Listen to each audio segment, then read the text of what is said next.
Madame, Messieurs, bonsoir et bienvenue à ce nouveau numéro de cette émission. Je suis tellement heureux de vous les présenter parce que cette émission, j'ai l'impression qu'il sera et à la fois scientifique, mais aussi et surtout spirituel parce que nous parlerons des écrits d'un homme qui dit que Dieu lui a parlé de l'avenir de ce pays. Le plan de Dieu pour la République démocratique du Congo. C'est autour de ce thème-là que je vous amène à réfléchir. Un livre qui sanctionne d'ailleurs ce thème, le livre du prophète, du serviteur de Dieu, Émile Kamimbaya Ngulu. On reviendra sur le plan de Dieu. Qu'est-ce que Dieu veut exactement pour le pays? Qu'est-ce que le Congo doit faire pour entrer dans ce plan-là? J'ai beaucoup entendu des choses. Vous vivez avec nous, répentez-vous, venez dédier le pays au stade des martyrs. Et toute cette constellation des choses qu'on nous a fait faire, soi-disant pour que Dieu nous aide, on a l'impression que le Congo n'évolue toujours pas. Je vous propose donc une balade intéressante sur ces plans-là. Et pour en parler, un évangéliste avec moi sur ce plateau, c'est Maître Blanchard Bolola. Maître, bonsoir. Bonsoir, Monsieur Perrault. Mal à l'aise que je vous appelle maître alors que c'est dans la casquette d'évangéliste que vous êtes venu. Donc, vous êtes à la fois évangéliste et, ici, et également avocat. Oui, mais c'est au titre d'évangéliste que je suis ici. Ok. Merci d'être venu avec nous. Mais j'ai comme l'impression que le titre d'évangéliste, c'est un titre de plus en plus rejeté. J'ai eu l'impression qu'à l'époque d'Adi Nabala, tout le monde voulait se faire appeler évangéliste. Après, tout le monde est devenu apôtre. Et aujourd'hui, nous sommes à l'heure des prophètes. Et quand vous regardez, vous, des églises, comment vous travaillez, on a l'impression que les évangélistes qui faisaient des campagnes électorales au coin des avenues, ça n'existe plus. Est-ce que vous pensez aussi que le ministère évolue selon les temps, selon les contextes et selon les choses? Je pense que tu voulais dire les évangélistes qui organisaient des campagnes évangéliques et non des campagnes électorales. Des campagnes évangéliques, oui. Campagnes d'évangélisation, je voulais dire. Oui, l'évangélisation. Vous savez, la Bible dit, il a fait des uns comme apôtres, prophètes, docteurs, pasteurs et évangélistes. Donc Dieu appelle chacun selon la mesure de la grâce qu'il lui accorde. Quand on est évangéliste, on n'est pas moindre. Quand on n'est pas... Donc on a l'impression quand même qu'être évangéliste, c'est un peu un tout petit ministère, nous qui vous regardons de l'extérieur. Hein? Bon, c'est pas ça la vision de Dieu, c'est pas ça les regards que le Seigneur a. Quand le Seigneur t'appelle comme évangéliste, fais l'œuvre d'un évangéliste. Évangéliste Blanchard, vous êtes venu pour qu'on parle d'un ouvrage et d'un homme, Émile Kamimbaya Ngulu, qui est d'ailleurs décédé déjà, à son âme. Mais à quel titre? Vous êtes son disciple, il vous a prêché la parole. Pourquoi vous portez aujourd'hui le lourd fardeau de venir parler d'un homme que le grand public ne connaît pas trop?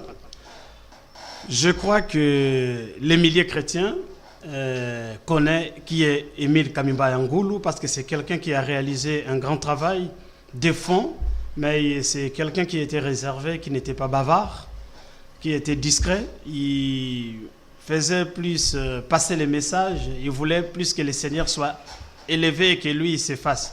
C'est ça, ce qu'a été l'homme. Dieu l'a rappelé il y a de cela 12 ans.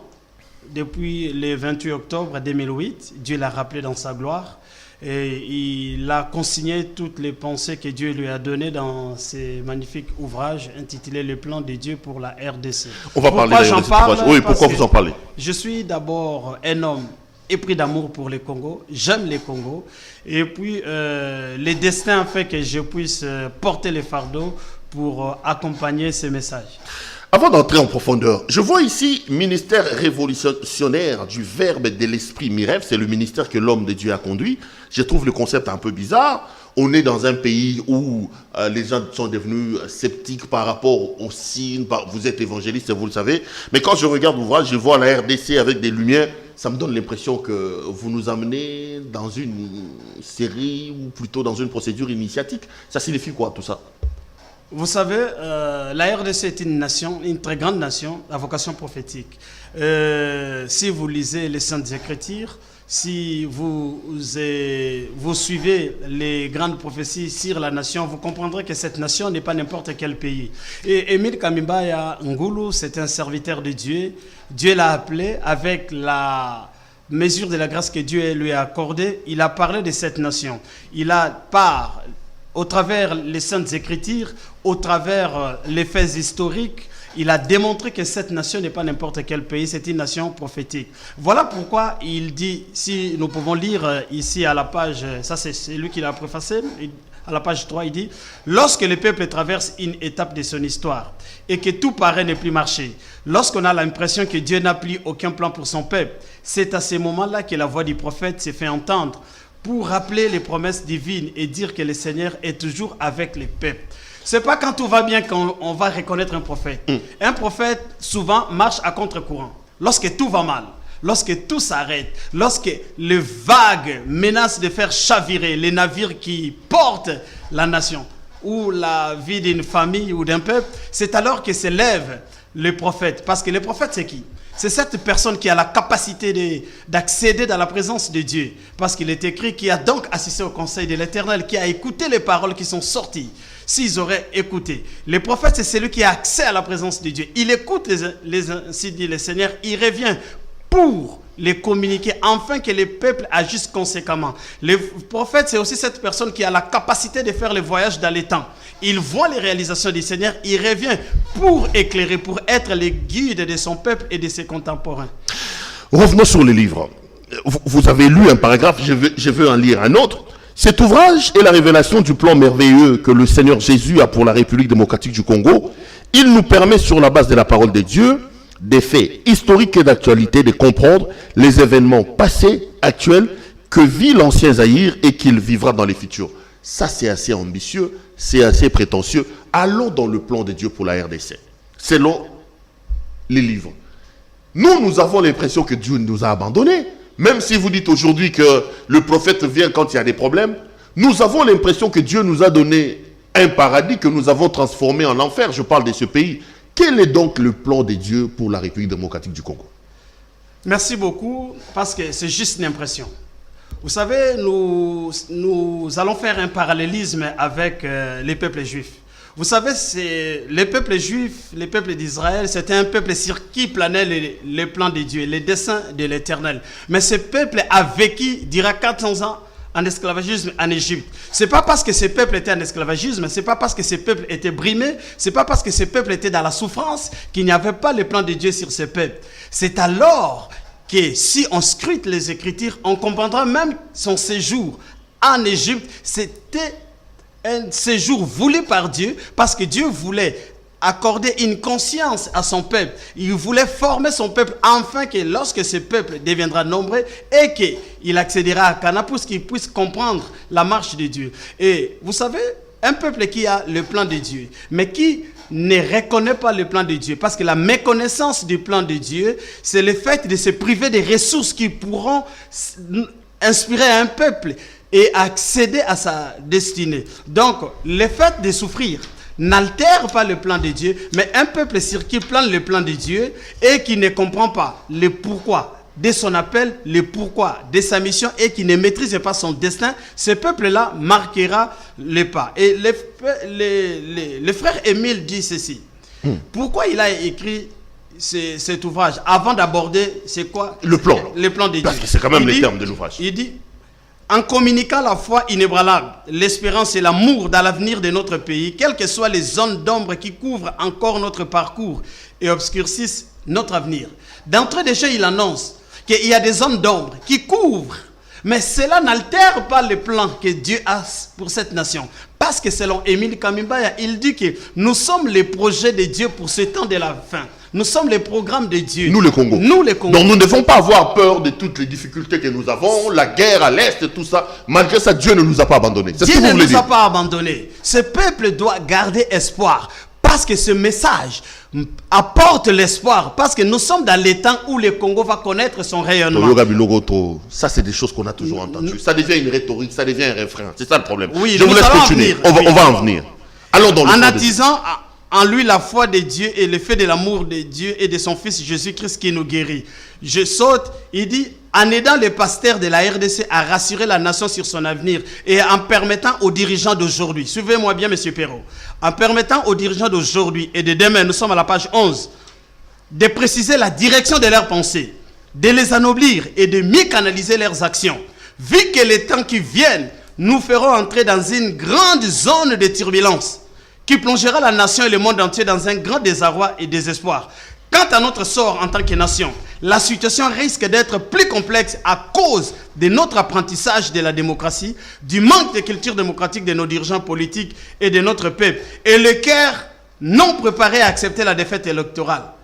Quand il disait ces choses, il était en avance. Parce qu'un visionnaire, c'est quelqu'un qui est en avance par rapport à ceux de sa génération. Mais je mets un point par rapport à ce qu'il dit. J'ai l'impression qu'en lisant ce que vous venez de lire, c'est plutôt un scientifique. Ça, c'est des réflexions qu'un scientifique naturel peut faire. J'ai l'impression d'entendre un scientifique et non pas un spirituel. Je suis en train de vous mettre l'eau dans la bouche. Okay. On n'a pas fini parce que nous allons creuser pour donner des références bibliques et pour donner la portée spirituelle. Parce que pour avoir de telles révélations, il a été visité. Le Seigneur lui a parlé. Il a consigné ses pensées dans cet ouvrage. Et il dit, pourquoi? Parce que cependant, nous avons d'abord les défis à relever comme les enfants d'Israël devant les Jourdains, les murs de Jéricho et les Cananéens. Ces défis sont, il parle de la pacification des nations, de la réconciliation, la pose d'une nouvelle fondation nationale, l'émergence d'un nouveau leadership serviteur. Mais il dit ceci, écoutez déjà, tout en reconnaissant les efforts louables fournis par la classe politique congolaise en conflit hier, soutenus par la solidarité de la communauté internationale, ce schéma humain nous démontre ses limites et nous conduit à des inquiétudes sérieuses. Pour tout esprit averti et pour toute âme non naïve, l'avenir du Congo présente des incertitudes. Et certains sont même poussés à dire que si la transition à l'époque congolaise ne nous conduit pas aux élections, dans les délais impartis, c'est l'explosion, c'est l'implosion. Il dit c'est parce que les gens qui pensent ainsi sont limités par les naturels et méconnaissent l'existence de Dieu, le grand architecte de l'univers, le grand stratège, le planificateur. Vous savez, il y a eu des tensions dans ce pays.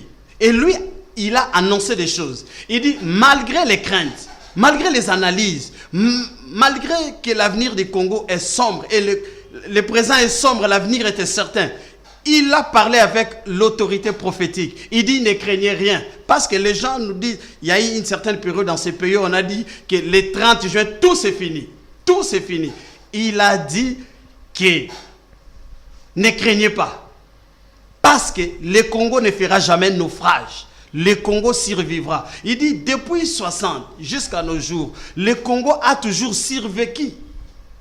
A toujours survécu. Les plans de balkanisation, tout, on nous présageait. Quand le maréchal fouillait, on nous disait que ça sera terrible, ça sera la fin. Le bain des sangs, le fleuve du sang.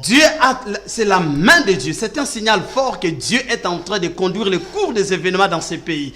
Quand Mouzé Kabila est mort, paix à son âme, notre héros national, les gens craignaient l'éclatement du Congo. Mais Dieu a été au contrôle. Il nous a conduits. Et la manière dont Dieu est en train de conduire, il dit la souffrance du Congo, la souffrance que cette nation est en train de connaître, les épreuves que nous sommes en train de vivre, c'est une pédagogie de Dieu qui nous conduit progressivement à comprendre notre destin prophétique. Un peu comme Israël à l'Égypte, c'est ce que ça veut dire. Il fait ce parallélisme. Il fait ce parallélisme. Oui, il fait ce parallélisme. Il dit ce sont les douleurs d'enfantement.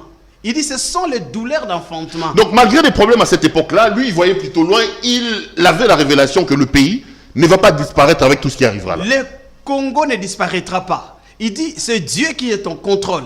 Le Congo ne disparaîtra pas et son avenir est glorieux. L'avenir du Congo est radieux. Voilà pourquoi il rassure son peuple. Il rassure la population. Il dit parce que il rassure la population. Il dit la stratégie que Dieu a pour sortir cette nation de son impasse est aussi unique. Elle est spirituelle. Elle est surnaturelle. Il dit, considérez un peu les doigts invisibles qui a conduit Léopold de Parsnaley à tracer la carte du Congo. Sans satellite, la Belgique découvre les pays les plus riches au monde. Voyez la marche du Congo depuis 60. Tous les complots de balkanisation ont échoué pour morceler notre pays. Pourquoi Dieu veut-il que nous restions indivisibles? La raison est simple. Dieu a un dessein pour notre pays. Dieu a un programme. Il dit ceci, le Congo va inspirer parce que les peuples du monde entier viendront ici pour connaître quel est le miracle congolais. Il dit parce que Dieu veut opérer les miracles de l'histoire. Un pays menacé par un destin tragique échappa miraculeusement à ses destins à cause des hommes et des femmes épris de l'amour pour Christ. C'est ce qu'il rassure. Et la suite des événements confirme ces prophéties. Confirme. Il dit, Dieu a un plan pour ce pays. Mais Dieu va commencer premièrement à s'attaquer à ceux qui nous empêchent d'accéder à notre destinée. Et il dit ceci. Là, il nous dit, je vais vous résumer pour nos téléspectateurs. Première chose, nous sommes dans une sorte de tourbillon. Oui. Au sortir de Sun City, Dieu lui parle, il lui dit, malgré ça, il n'y aura pas d'implosion, il n'y aura pas d'explosion. Oui. Deuxième chose, Dieu lui dit que ce pays qu'il compare, faisant une sorte de parallélisme avec Israël, malgré les difficultés, j'ai un plan. Ça, c'est confirmé. Moi, je voudrais savoir, nous avons la guerre, nous avons des difficultés. Et j'ai dit, ce que vous dites ici, c'est une rhétorique déjà entendue. Est-ce que Dieu lui a dit comment il va procéder? Comment Dieu va faire? Est-ce que Dieu va tuer les gens? Parce qu'en réalité, venez, répentez-vous, Dieu va faire. Venez, prions pour le Congo, Dieu va faire. Mais le concernant, le Seigneur lui a dit qu'il va faire quoi et il va procéder comment? Comment l'Éternel va procéder? Le Seigneur lui a parlé et il a répondu à cette question. Nous sommes à la page 25. J'aimerais que vous lisiez pour ne pas me prêter des intentions. Ce livre n'est pas les fruits de ma réflexion ni de mon imagination. C'est le livre laissé par les frères Émile Kamimbaya, paix à son âme. Il dit comment Dieu va procéder. Dieu va s'attaquer à ce qui fondamentalement bloque notre émancipation afin que nous parvenions à nous réconcilier avec nous-mêmes. Parce que Dieu va s'attaquer à ce qui nous bloque. Mais parmi les choses qui nous bloquent, il cite 7 choses. Mais principalement, il cite 3 choses. Je commence. Il dit une prêtrise non consciente et non responsable de sa mission. C'est-à-dire les pasteurs inconscients, quand il parle de la prêtrise, ce sont des prêtres, des serviteurs de Dieu, tous ceux qui exercent dans les sacrés. Il dit Dieu va s'attaquer à cette prêtrise inconsciente et non responsable de sa mission. Parce que la destinée prophétique va se manifester, mais Dieu va se servir de ses serviteurs. Attaquer, ça veut dire quoi? Le Seigneur va les éliminer, le Seigneur va les humilier ou quoi? Parce que je veux quand même que nous ayons des points précis. Quand on va commencer à voir ces choses, on va se dire qu'il y a un frère qui l'a dit. Nous sommes en train... Ok. Quand il dit Dieu va s'attaquer à une prêtrise inconsciente, il veut dire quoi exactement? Parce que Dieu ne change pas de méthode. Dieu est dans ce principe. Dieu demeure dans ce principe. On ne se sert pas de Dieu, mais on les sert. Il ne faut pas se servir de Dieu. Parce que la plupart des cas, ici au Congo, on se sert de Dieu pour parvenir à ses fins. Mais Dieu veut qu'on les serve. Voilà pourquoi les frères Émile disent ceci. Dieu va commencer premièrement à s'attaquer à cette prêtrise non consciente et non responsable de sa mission. Parce que le prêtre, c'est celui qui a reçu mandat de parler de la part de Dieu, d'engager Dieu. Mais il doit le faire selon les normes, selon que Dieu le veut. Et tous ceux qui ne font pas la volonté de Dieu, tous ceux qui se servent de Dieu, tous ceux qui veulent porter le nom du Seigneur, mais servir des intérêts obscurs, mesquins. Parce qu'aujourd'hui, il y a les scandales qui règnent dans l'église, il y a l'occultisme au milieu chrétien, il y a la magie, il y a les sextapes, il y a tout ça, même les pasteurs. Il y a l'homosexualité. Non, maintenant, parce que les rayonnements spirituels, économiques, culturels d'une nation dépend de sa prêtrise. La qualité de la prêtrise détermine les rayonnements d'une nation. Lorsque vous avez dans une nation une prêtrise faible, la nation va en pâtir. Nous sommes un pays laïque, hein? Attendez. Hein. Nous sommes un pays laïque. Ça, c'est des rêveries spirituelles. D'ailleurs, je vais vous rencontrer là. Nous sommes un pays laïque. Je vais vous rencontrer, monsieur. Vous allez nous dire que la Chine s'est développée à cause de la prêtrise. Les États-Unis, la France ou la Belgique, on est un pays laïque. Laissez-moi vous rencontrer. Ok. Vous autorisez. Je vous en prie. La laïcité ici est textuelle.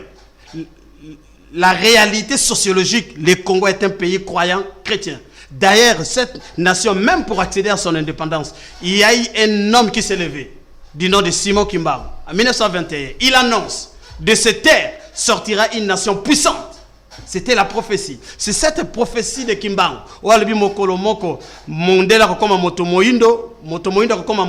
C'est fort de ces messages que des hommes, des personnalités comme Kasavu se sont levés pour soulever la masse, et particulièrement la masse Congo, pour mener les combats de l'indépendance. Des hommes comme Lumumba, qui croyaient, qui ont cru à cette prophétie. Vous savez, les prophétiques déterminent le cours des événements.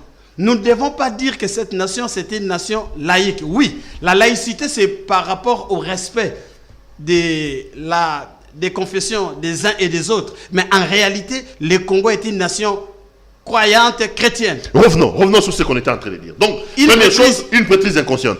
Inconsciente. Et puis, deuxièmement, la transgression des lois spirituelles.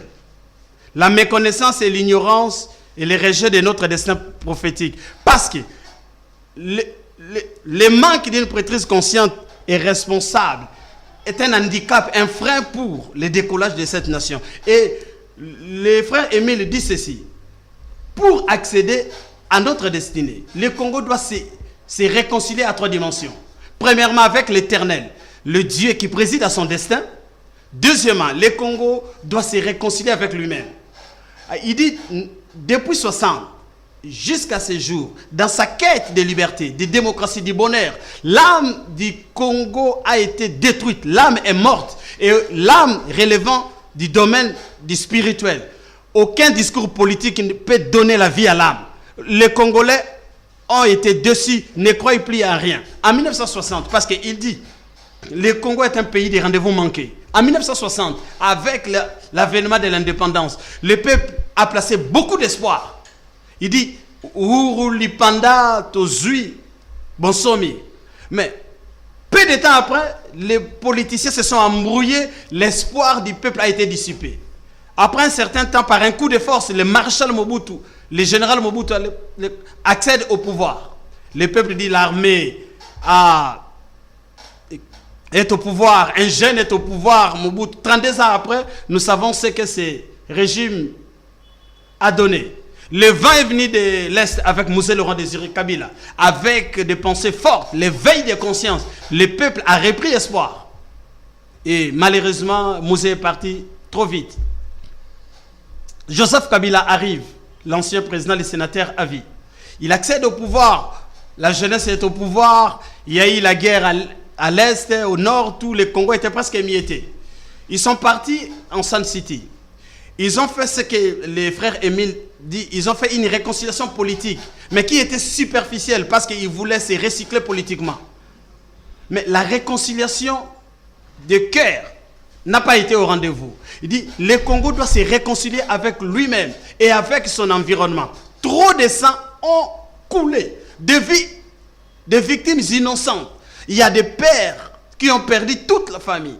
Femmes et enfants. Il y a des enfants qui ont perdu tous leurs parents. Des fractures. Il dit l'âme du Congo a été détruite. Aucun discours, aucun agenda politique peut donner la vie à l'âme du Congo. Il faut un discours spirituel. Voilà pourquoi il parle de la puissance du verbe et de l'esprit. Souvenez-vous des ossements desséchés. Le Seigneur pose la question à son serviteur, Ézéchiel. Est-ce, fils de l'homme, est-ce ces ossements desséchés peuvent-ils revivre? Il dit, Seigneur, toi seul tu le sais. Seule la parole de Dieu peut donner la vie à l'âme congolaise. Cette nation doit passer par la refondation. Et quand on parle de la refondation, nous devons revoir les fondements.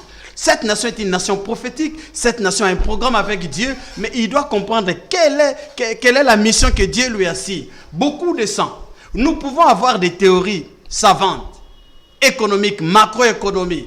Si le sang est souillé, le Congo marchera. Nous devons purifier l'espace. Et aucun politicien n'a le pouvoir de purifier l'espace. Cela relève de la sacrificature. Donc voilà nous disons ceci. La prêtrise doit prendre conscience du rôle qu'il est appelé à jouer. C'est comme ça que j'allais dire. D'où d'ailleurs la nécessité de combattre une prêtrise inconsciente. Oui. Parce que le destin du pays est lié au travail des prêtres. C'est ce que ça veut dire. Nous ne devons pas avoir des prêtres dans la légèreté. Voyez les scandales que l'Église a offerts ces derniers temps. Des conflits, des trahisons. Toliaki, Mutakala, Mimi Alobi, Chibola Alobi. Tout ça, c'est des choses qui nous font retarder d'une certaine manière. Pas d'une certaine manière, des choses qui nous retardent et qui nous empêchent à accéder. Souvenez-vous, à chaque fois que le peuple d'Israël péchait. Le peuple juif péchait. Dieu suscitait un peuple faible pour le martyriser, pour le maltraiter, afin que dans sa souffrance, il se souvienne de l'Éternel. Et lorsqu'il criait à l'Éternel, et lorsqu'il se repentait, lorsqu'il s'humiliait, l'Éternel revenait à lui. Il dit, revenez à moi, je reviendrai à vous. Nous devons prier honnêtement. Voilà pourquoi tantôt nous avons dit qu'on ne se sert pas de Dieu, on les sert. Lorsqu'on sert Dieu véritablement, dans la sainteté, dans la consécration, Dieu bénit. Et revenons sur ce que vous étiez en train de dire. Vous dites que le Congo pour se développer, 1, réconciliation avec les dieux, 2, réconciliation avec lui-même. Vous avez parlé des 3 éléments et les 3e? Non, le Congo doit se réconcilier avec lui-même parce qu'aujourd'hui, voyez un peu la pression, même sur le plan politique. La pression. Aujourd'hui, le tribalisme a rebondi. Le sectarisme, le clientélisme, toutes ces choses-là. Non, le Congo est indivisible. Nous sommes un pays avec une hospitalité légendaire. Les Congolais ne peuvent pas s'entretuer. Les Congolais ne peuvent pas se discriminer à cause de leur religion, à cause de leur tribu. Non, nous devons barrer la route à la médiocrité. Voilà pourquoi nous devons nous élever au-delà de la médiocrité pour que nous puissions accéder à notre destin prophétique. Et nous avons dit la 3e dimension, que le Congo doit se réconcilier avec sa terre, avec le sol. Parce que nous-mêmes, nous avons souillé la terre par le sang. Dites-moi, M. Perrault, nos frères qui sont à l'Est, qui sont meurtris, avec ces commerces macabres à l'Est, un père qui perd tous ses enfants, qui perd sa femme, cette femme qui perd son mari et tous ses enfants, ses fils qui perdent tous ses frères et ses parents. Et les politiciens se retrouvent autour d'une table, ils se réconcilient, ils bénéficient des postes. Et vous croyez que ça répare les blessures de ces gens de l'Est? Vous croyez que ça répare les fractures de l'âme? Non, il faudra un discours spirituel, un discours d'amour. Parce qu'il y a l'avènement de l'amour. Nous devons apprendre à nous aimer, non seulement à nous aimer, à aimer même nos ennemis. C'est ça le message. Évangéliste, le message il est clair, mais dans le fond on a l'impression que le Congo lui-même ignore son véritable destin. Ce qui fait que moi, quand je vous entends, j'ai l'impression que contrairement au discours, le pays tourne en rond. Y a-t-il des sérieux inconvénients si aujourd'hui le Congo ne comprenait pas son destin et si par malheur le Congo n'arrivait pas à appliquer ce qui est écrit dans cet ouvrage? Nous sommes à la page 30. Le frère Émile dit ceci. Quand le peuple n'a pas la révélation complète de son propre destin, il se prive de l'une de ses plus grandes sources de bénédiction. Il va se priver des sources d'inspiration capables de féconder ses génies dans toutes ses potentialités qui président à son destin. Donc, le fait d'ignorer, le fait de négliger, le fait de ne pas connaître, souvenez-vous que le Seigneur a dit ceci, « Mon peuple meurt faute de connaissance ». Nous ne devons pas ignorer notre destin prophétique. Nous ne sommes pas n'importe qui. Nous sommes un peuple qui a les programmes de Dieu. Le relèvement de l'Afrique partira du Congo. Ça, c'est impossible, c'est inévitable. L'Afrique n'attend que le relèvement du Congo pour prendre son envol.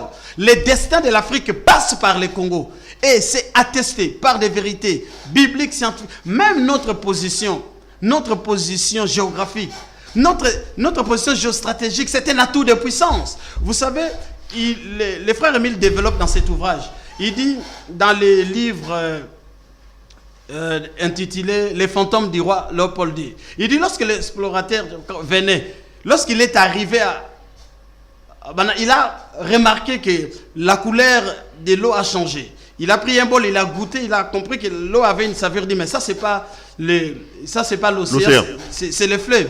Mais qu'est-ce qu'il a constaté? D'habitude, c'est l'océan qui fait incursion dans le fleuve. Mais dans le cas du Congo, le fleuve Congo fait incursion dans l'océan. Lui, il interprète, il dit, il était en face d'une nation qui exprimait ses ambitions de puissance. Le Congo, c'est une nation puissante. C'est une nation forte, de par sa richesse, de par sa position, de par sa diversité culturelle. Nous sommes un peuple puissant. Mais nous-mêmes, puisque nous ignorons notre destin prophétique, voilà pourquoi nous souffrons d'une nécessité spirituelle. Nous devons comprendre quel est notre destin, quel est le rôle que nous sommes appelés à jouer, quelle est notre marche. Et nous devons avoir développé l'esprit de consécration. Nous devons développer un leadership serviteur, un leadership qui favorise le bien-être. Et il dit, il faudra un pouvoir qui agit, qui dirige avec humilité. Avec humilité. Est-ce que ça viendra, toutes ces choses-là? Ça viendra. Mon cher frère. Le Congo est C'est bien de nous donner de l'espoir, mais est-ce que vous croyez que le Congo deviendra grand comme vous le dites? Le Congo deviendra grand. Il suffit que nous puissions prendre conscience. Mais la conscience là, on a l'impression qu'on ne la prend pas. Non, pourquoi? Est-ce que vous croyez que l'heure viendra où les Congolais prendront conscience? Est-ce que le frère n'a-t-il pas expliqué que à telle époque, à un moment donné, ces choses arriveront? Est-ce que le frère n'a pas, comment dire, limité notre arrivée, notre promotion dans les temps? Parce que ce que vous dites ici, c'est des choses qu'on a toujours entendues. Qu'est-ce qui va se passer? Parce que finalement, on est grand, potentiellement grand, mais dans le fond, on est pauvre. On est potentiellement riche, nous sommes pauvres. Est-ce que l'émergence viendra? À quel moment? Et qu'est-ce qu'il faut faire? Je suis à la page 71 parce que j'aimerais que l'auteur puisse parler. Ok. Il dit, bien aimé, la crise multiforme que connaît le Congo actuellement n'a pour but que d'amener le peuple congolais dans une situation tellement difficile qui le conduira, ainsi que ses dirigeants païens comme chrétiens, à tourner leur regard vers le Dieu de l'histoire qui conduit les destins des nations, pour que s'accomplisse au Congo, aux Zana, j'aime cette parole, pour que s'accomplisse au Congo un miracle de l'histoire, afin que l'histoire et le monde puissent un jour en témoigner, en disant qu'il y a eu une nation au cœur de l'Afrique, menacée par un destin tragique suite à son apprentissage politique, arrivé au bord de l'abîme et de l'explosion, échappant miraculeusement à ses destins grâce à des hommes pleins d'amour pour Christ. Voilà pourquoi nous voulons qu'il puisse y avoir l'avènement des hommes épris d'amour pour Christ, d'amour pour le Congo. Nous devons apprendre à nous aimer, à aimer aussi, même nos ennemis, parce que c'est ça le message chrétien. Le message chrétien, le message de l'amour, le message de l'unité. Les Congolais doivent arrêter de se faire la guerre, de se discriminer. Il n'y a pas de place pour le tribalisme. Nous sommes un peuple fort, mais nous devons arrêter les pesanteurs négatifs. Nous devons révolutionner notre mentalité. Le changement, le changement doit commencer par moi, afin que Perrault change. Je ne dois pas attendre que M. Perrault change. Non, nous devons insuffler le changement. Voilà pourquoi il dit c'est une grande responsabilité pour les sacrificateurs, parce que c'est à eux de révéler ces destins prophétiques. Quel est le rôle du Congo? Le rôle que le Congo est appelé à jouer, parce qu'il y a un grand réveil spirituel qui arrive au Congo. Il y a un grand réveil spirituel, parce que je vais vous le lire. Mais en page 74, il définit le destin prophétique. Il dit, à la lumière de ces explications, nous pouvons résumer le destin prophétique du Congo en ce sens. Dieu veut réaliser un miracle de l'histoire en RDC. Dieu, malgré les souffrances, malgré les crises, malgré les incompréhensions, ce ne sont que des douleurs d'enfantement. Oh Congo, ne crains rien, car tu ne feras pas naufrage. Ton temps est arrivé. Il dit, tout est là. Tout est là. La machine est en place. Il manque seulement une chose, la graisse, l'esprit de consécration. Nous devons aimer cette nation. Nous devons aimer nos frères. Nous devons nous aimer. Prendre conscience du rôle que nous sommes appelés à jouer. Prendre conscience que nous devons impulser le développement de l'Afrique. Nous avons un rôle à jouer dans les concerts des nations. Et la plupart des questions qui se posent au monde, M. Perrault trouve ses réponses ici au Congo. Si le monde traverse une crise humanitaire, aujourd'hui avec la crise environnementale, la forêt du Congo est une réponse à ces problèmes. Pour mettre fin à la Deuxième Guerre mondiale, l'uranium du Congo a joué. Lorsque l'économie a été insufflée avec l'avènement de la roue et les pneus, le caoutchouc du Congo a donné un souffle à l'économie mondiale. Nous sommes une réponse pour toute question qui se pose au monde. Alors, évangéliste, allez-y terminer parce que j'avais une question. Oui, allez. Nous sommes une réponse, c'est vrai. Vous dites que ceci ne s'accomplira pas si nous ne tournons pas notre regard vers le Seigneur. Est-ce une volonté de Dieu? Est-ce que ça rentre dans cette prophétie que nous ayons aujourd'hui un président qui tape la poitrine et qui dit qu'il est chrétien? et qui organise même une cérémonie pour dédier la République entre les mains du Seigneur, quand ces choses se feront-ils? Quand est-ce qu'on va voir ces choses-là? Je vais faire le parallélisme, les liens. Vous dites que rien ne peut se faire si nous ne tournons pas vers le Seigneur. Mais là, actuellement, Kabila est parti, nous avons un président qui dit que moi je suis chrétien et que j'ai dédié l'avenir du pays entre les mains du Seigneur. Est-ce que ça, ce n'est pas, ça rentre pas dans la volonté de Dieu que le peuple et ses dirigeants se tournent vers lui? Et quand est-ce que ces choses vont-elles arriver? J'étais l'homme le plus heureux lorsque je vis son Excellence, Monsieur le Président de la République, Félix Antoine Tshisekedi Tshilombo, dédier cette nation au Seigneur. C'est l'un des actes majeurs dans l'accomplissement, dans la marche prophétique de cette nation. Il a posé un acte d'une grande portée prophétique. Mais cela ne suffit pas. Parce que dans la marche avec Dieu, Dieu a sa part de responsabilités. Les hommes ont aussi leur part de responsabilités. En ce qui concerne Dieu, Dieu n'échouera pas. Monsieur Perrault, je vais vous rappeler une vérité biblique.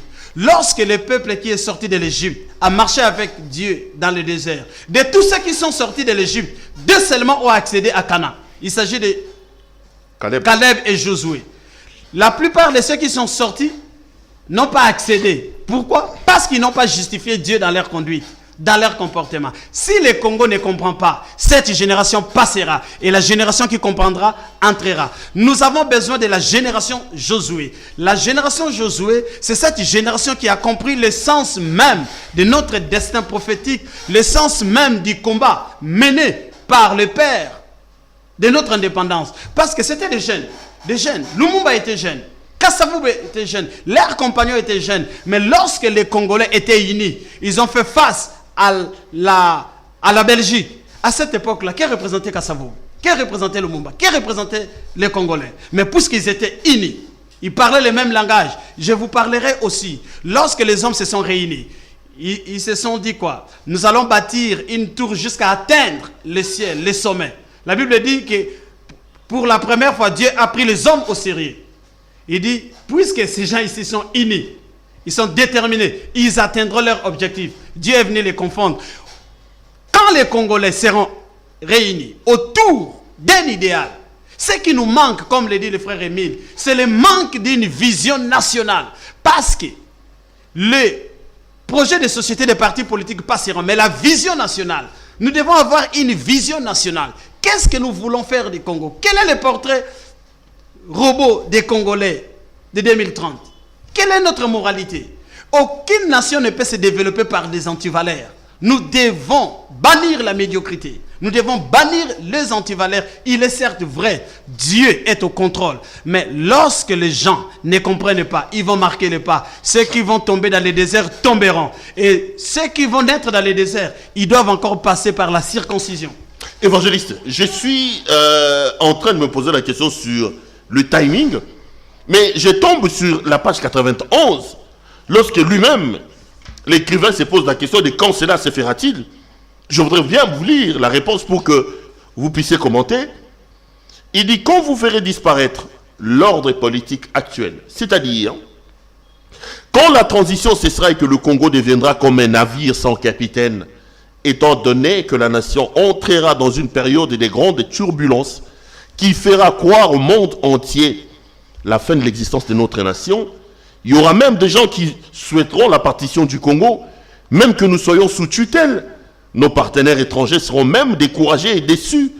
Le peuple congolais dans l'angoisse, son regard tourné vers l'invisible, humilié encore pour la dernière fois. Alors je vous dis, frappez la poitrine, car c'est des signes de l'intervention de Dieu et du déclenchement de l'avènement de Dieu. Mais apparemment, on est là. Quand vous lisez ça, j'ai l'impression que nous sommes pleins dedans. Que la période, lorsqu'il parle de la période politique, l'ordre politique actuel, il voulait faire allusion à quoi? Quand il dit que nous crions, nous demandons que le pays rentre sous tutelle, quand il dit que nous prêchons nous-mêmes pour le Congo, mais j'ai comme l'impression qu'on est à cette période-là. Et vous comprendrez que le frère Émile, je rappelle à ceux qui nous suivent, que le frère Émile est mort en 2008. C'est-à-dire qu'il n'est pas en train de vivre la suite des événements. Mais lorsqu'il dit... Parce que s'il était encore vivant, on pouvait se dire que ça, c'est des choses qu'il voit, qu'il a vues. Oui. Mais c'est ça un prophète. Je dis un prophète, c'est celui qui a la capacité de faire un voyage dans les temps. Il voit les réalisations, il rentre pour communiquer à son peuple. Parce que c'est les porte-parole de Dieu. Il dit, quand vous verrez disparaître l'ordre politique actuel, c'est l'un des signaux de la manifestation du destin prophétique. Il dit, nous sommes dans l'accomplissement. Quand on parle de l'ordre politique actuel, c'était quel ordre? C'était quel ordre? C'est ça que je vais expliquer. Vous savez, lorsqu'il y a eu émiettement du Congo, il y a eu crise. L'ordre politique actuel dont tu parles, c'est l'émanation de Sun City. Quand les gens, parce que la constitution ici, c'est une constitution qui établit l'ordre politique actuel de Sun City. Et c'est une constitution de belligérants, des hommes en armes, des hommes en conflit. Pour aller aux élections, pour se recycler politiquement, ils nous ont confectionné cette constitution. Mais il dit, lorsque vous verrez disparaître cet ordre politique, je suis maintenant en train d'interpréter cette première partie. Rentrons à Sun City. Tous les acteurs majeurs de Sun City ne sont presque plus là ou n'ont plus les mêmes impacts. Le fait Papa Tshisekedi, paix à son âme, Dieu l'a rappelé, il n'est pas là, il n'est plus là. Le fait Papa Zaïdi Ngoma n'est plus là. Papa Hirodia, il n'est plus là. Rouberois. Le RCD n'est plus ce qu'il était. Jean-Pierre Bemba. Le ML aussi n'est plus. N'est plus ce qu'il était. Kabila lui-même. Kabila lui-même n'est plus ce qu'il était. Parce qu'il dit, lorsque vous verrez, il n'a pas parlé des individus, il a parlé de l'ordre politique. C'est-à-dire que cet ordre politique va disparaître. Il avait dit, est-ce que la prophétie est en train de s'accomplir, oui ou non? Les faits lui donnent raison. Les faits lui donnent raison. Quand vous verrez disparaître cet ordre politique, c'est-à-dire quand la transition cessera et que le pays deviendra comme un navire sans capitaine, étant donné que la nation entrera dans une période de grande turbulence qui fera croire au monde entier la fin de l'existence de notre nation. Là, que ceux qui nous écoutent fassent attention. Voilà pourquoi nous devons avoir un sens de responsabilité, un sens aigu du patriotisme.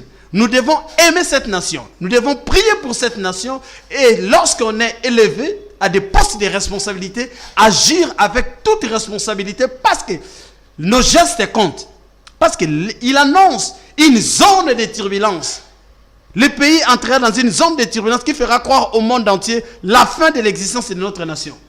Mais si nous croyons à la fin de l'existence, c'est-à-dire qu'il y aura des événements grandissimes, des événements tels que tout le monde aura peur, verra que c'est fini pour le Congo, c'est fini pour les Congolais. Il y aura même des gens qui souhaiteront la partition du pays. Même que nous soyons sous tutelle, nos partenaires étrangers seront même découragés dessus. Le peuple congolais dans l'angoisse, son regard tourné vers l'invisible, humilié encore pour toute la dernière fois. Je vous dis, frappez la poitrine. Je dis au peuple congolais, aucun homme n'a la clé des solutions de tes problèmes. Les problèmes du Congo, nous devons nous humilier sous la main puissante de Dieu, agir conséquemment, connaître notre destin prophétique et que chacun agisse de la manière dont Dieu veut qu'il agisse. Si on est responsable, si on est élevé, ce n'est pas pour soi-même qu'on est élevé. Dieu élève les gens pour qu'il apporte la solution aux problèmes des autres. Un leader, c'est qui? C'est celui qui a la capacité d'identifier les vrais problèmes de sa population et d'en apporter des solutions adéquates, définitives. C'est ça un leader. Un leader est là pour la résolution des problèmes des autres, pour susciter l'espoir. Voilà pourquoi il a annoncé ces choses. Donc en réalité, c'est quoi? C'est-à-dire que Félix Sahabo, tout le monde a l'ingala, quand la mingi était turbulence, problème, c'est à ce moment-là que Dieu va se lever lui-même. Je dis ceci. Moi, vous savez, moi je suis un Bantou. Moi, je suis un Africain. Je puise dans nos cultures. Moi, j'ai toujours appelé que le président, son excellence, monsieur le président de la République, tel qu'il est là. Il doit d'abord comprendre que s'il est là, c'est parce que Dieu a voulu qu'il soit là. Et il doit maintenant comprendre les rôles pour lesquels Dieu l'a placé. C'est pour résoudre les problèmes de son peuple, parce que Dieu passe au travers des hommes pour résoudre. Il y aura des problèmes. Il y aura des difficultés, il y aura des zones de turbulence, mais qu'il soit rassuré. Dieu est au contrôle. Dieu contrôle le cours des événements. Mais nous devons laisser Dieu la place qui lui revient. Et chacun doit jouer sa partition.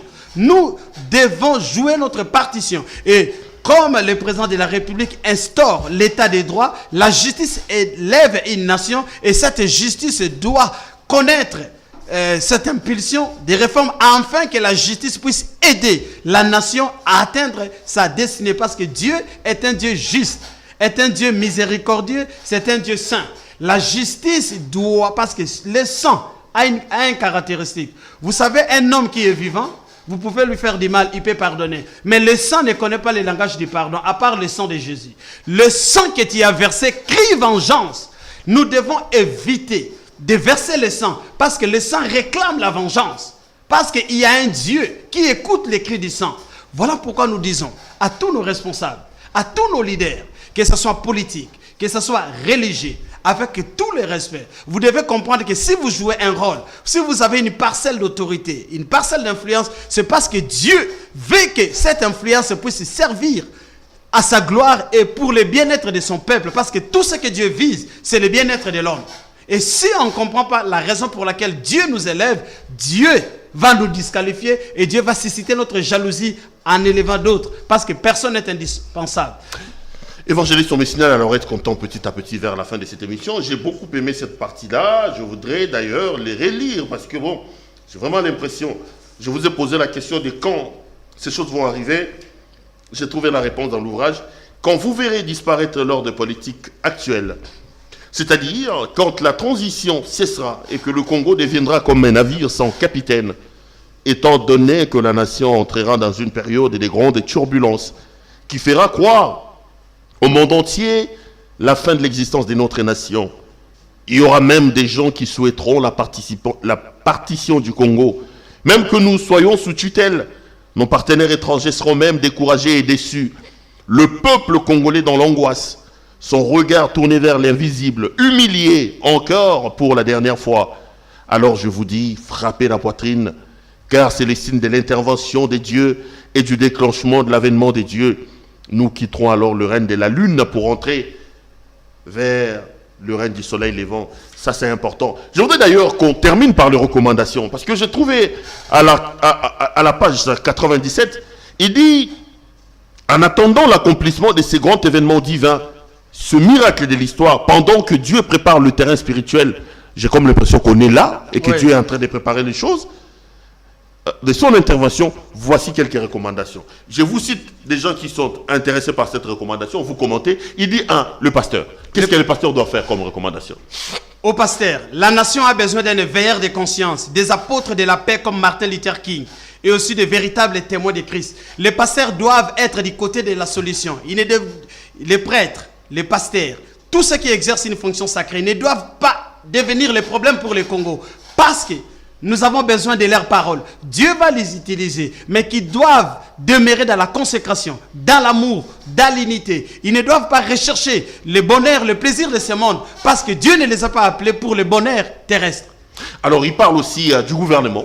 Il y a aussi des recommandations pour le gouvernement de la République. Oui.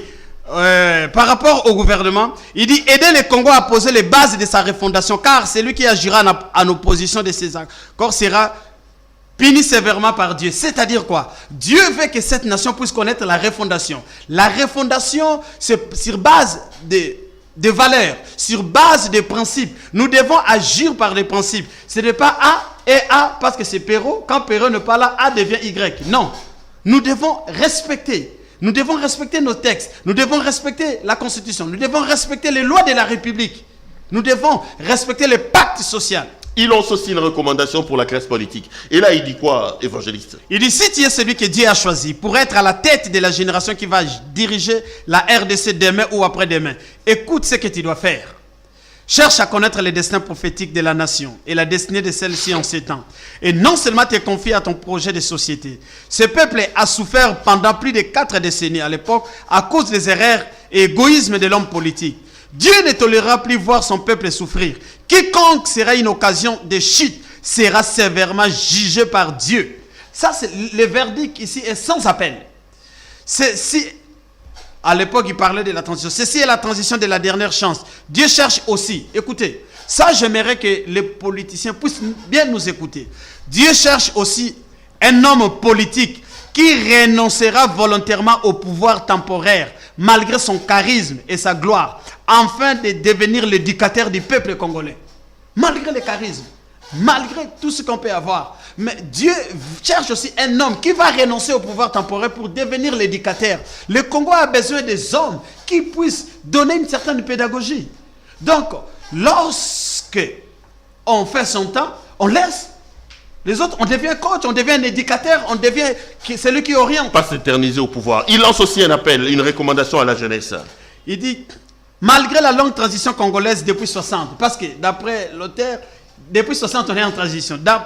Malgré la longue transition congolaise depuis 60 et qui a détruit systématiquement notre avenir, ne vous laissez pas emporter et dominer par les passions négatives et le découragement. Jeunesse, espoir de demain. Vous êtes cet espoir de demain. Vous êtes la génération Josué, celle qui doit conquérir l'héritage du Congo. Ne détruisons pas notre nation. Soyons comme Néhémie, David et Daniel. Prochainement, on va creuser. Pourquoi? Parce que la main-d'œuvre utilisée pour commettre des forfaitures, c'est la jeunesse. Or, lorsqu'on utilise la jeunesse, on parvient à se faire. Demain, cette jeunesse était abandonnée. Quand on arrive au pouvoir, on abandonne. Quand on arrive au pouvoir, on s'en fout de la jeunesse. Alors que cette jeunesse paye les plus forts. Alors, il parle aussi des hommes de science et des savants, mais aussi des intellectuels du Congo. Oui, il dit, votre temps de consolation arrive. Dieu prépare pour vous un Congo où votre soif sera étanchée. Donc, les intellectuels, parce qu'aujourd'hui, il y a des discours, des langages tels que Sorza Moutamaël et Koma Enamai, l'intelligence est bafouée. La pyramide est renversée. Non, le Congo doit rayonner et nous devons favoriser l'élite. L'élite ne doit pas être clochardisée. L'élite doit être valorisée. Je voudrais quand même que vous disiez un mot aussi sur la diaspora, parce que je suis en train de voir, je vais sauter l'armée, je vais sauter les élections. Parce que bon, on est quand même, à moins que vous vouliez dire un mot sur l'armée. Oui, je dirais un mot. Allez-y alors. Je commence par la diaspora. La diaspora, oui. Il dit, tout en reconnaissant les raisons diverses qui vous ont conduit à l'étranger, n'oubliez pas les pays. Ne perdez pas la foi, espérance et amour envers lui. Au contraire, que votre séjour d'humiliation dans ces nations vous permette de compenser cela par l'acquisition de connaissances, de valeurs et des relations qui devront vous permettre, comme Néhémie et Esdras, de penser à comment relever le Congo de sa ruine. Ne méprisez pas la nation comme un fils qui rejetterait sa mère parce qu'elle est devenue lépreuse. Réanimons notre flamme de l'amour de la patrie. Suivez l'exemple d'autres compatriotes africains d'outre-mer. Donc, il parle de la diaspora. Je donne un exemple. Les peuples juifs étaient en Égypte. Mais durant leur séjour en Égypte, ils ont acquis des connaissances, des savoirs qui leur ont été utiles pour Canaan. Parce que s'ils n'étaient pas en Égypte, l'Égypte était une école pour eux. Ils ont appris que la diaspora congolaise pense à son pays, puisse profiter des connaissances, des relations pour bâtir cette nation comme Néhémie. Et il y a des diasporas qui font des exploits, qui aident. Évangéliste, on me signale vraiment qu'on est arrivé vers la fin de l'émission. Je rappelle que l'émission était essentiellement tournée autour d'un ouvrage que je vous propose d'ailleurs de lire. Séntsumbu va vous aider. L'ouvrage est rédigé par le serviteur de l'Éternel, Émile Kamimbaya Ngoulou, Le plan de Dieu pour le Congo. J'ai lu cet ouvrage et j'ai vraiment l'impression que beaucoup de bonnes choses sont dites à l'intérieur et il résume pratiquement l'histoire du Congo. Je vous recommande donc la lecture de cet ouvrage. Il faut jeter un coup d'œil là-dessus. Évangéliste, on est en train de terminer. Évangéliste, la balade et la lecture de cet ouvrage a suffisamment démontré que c'était important de dire ce qu'on va dire. On va terminer. Pour boucler la boucle, comme on dit, on prendra finalement cette prophétie parce que l'auteur lui-même dit « Maintenant, écoutez la prophétie ». C'est quoi la prophétie en question? Je me réfère parler l'auteur parce que je ne suis qu'un prêtre-voix, ce ne sont pas mes écrits. Il dit « Maintenant, écoutez la prophétie. Bien-aimés, je vois venir dans cette nation, la RDC, un prophète, un guide spirituel, un éducateur, un sage, un apôtre de la paix, un chirurgien de l'âme, un éclaireur de la conscience. Je vois venir un homme mystique. Il ne vient pas pour les choses d'en bas, mais les choses d'en haut. Il mobilisera la nation autour d'une grande vision qui libérera nos âmes des pesanteurs spirituelles qui nous empêchent de voler plus haut. Son discours bouleversera la nation. Il nous montrera le chemin de la réconciliation par la voie de l'esprit. Et non seulement les méthodes humaines, grâce à la puissance du Verbe de Dieu. Il sera un pédagogue divin. Il va allumer dans nos cœurs le feu de la passion, le feu de l'amour de Dieu et de cette nation. Sa voix sera comme la flûte et la harpe de David qui dira les reines de Dieu. À son avènement, je vois venir le réveil de l'Église qui va bouleverser l'histoire de cette nation. Il détient le marteau qui brisera les chaînes de la servitude spirituelle et ouvrira les portes de la justice et de la paix. À son avènement, les fils de la destinée se réveilleront de leur profond sommeil. Son message désarmera le cœur des armes de la vengeance. Au travers de son ministère, nous comprendrons que Dieu nous aime et qu'il a un plan merveilleux pour notre nation. Il a beaucoup à dire sur lui, mais contemplons l'avenir. Je vois venir des hommes et des femmes inspirés qui vont bouleverser l'histoire de cette nation, qui vont répandre les vents de la paix, qui vont incarner l'amour divin et ils auront à souffrir.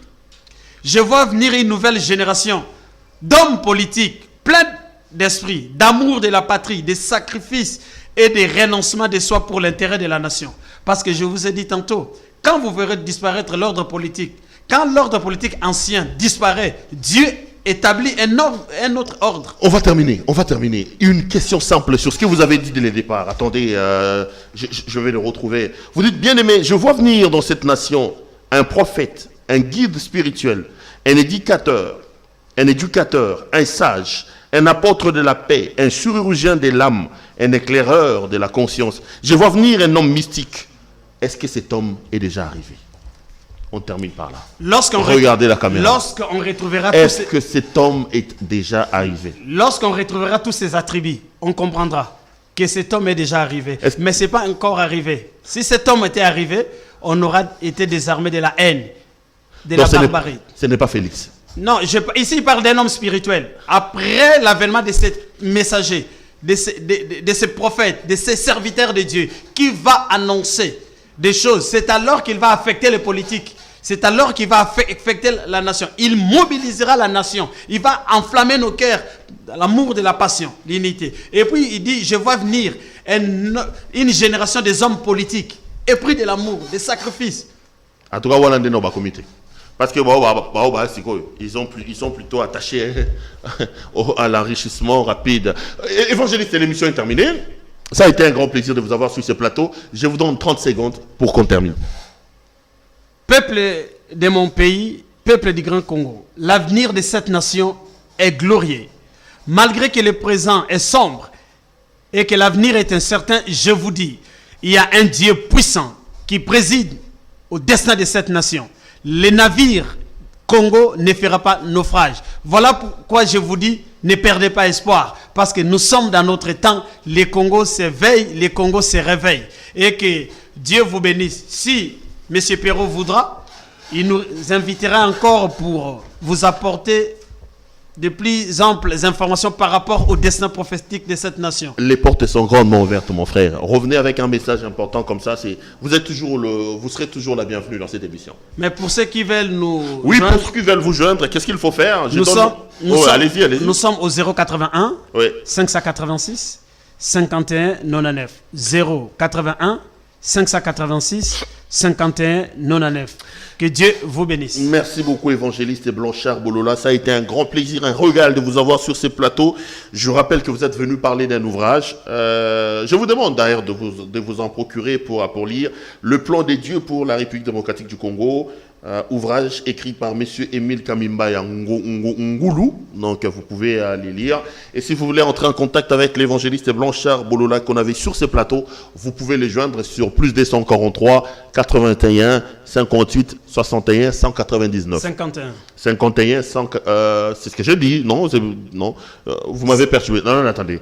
Plus 243 81 58 65 199. Okay. À la différence, vous avez mis plutôt le 3. Donc, plus 243, 81, 58, 65, 199. Ça a été un grand plaisir de vous avoir dans le cadre de cette émission. Je serai heureux de vous retrouver lors d'un prochain numéro. Portez-vous bien.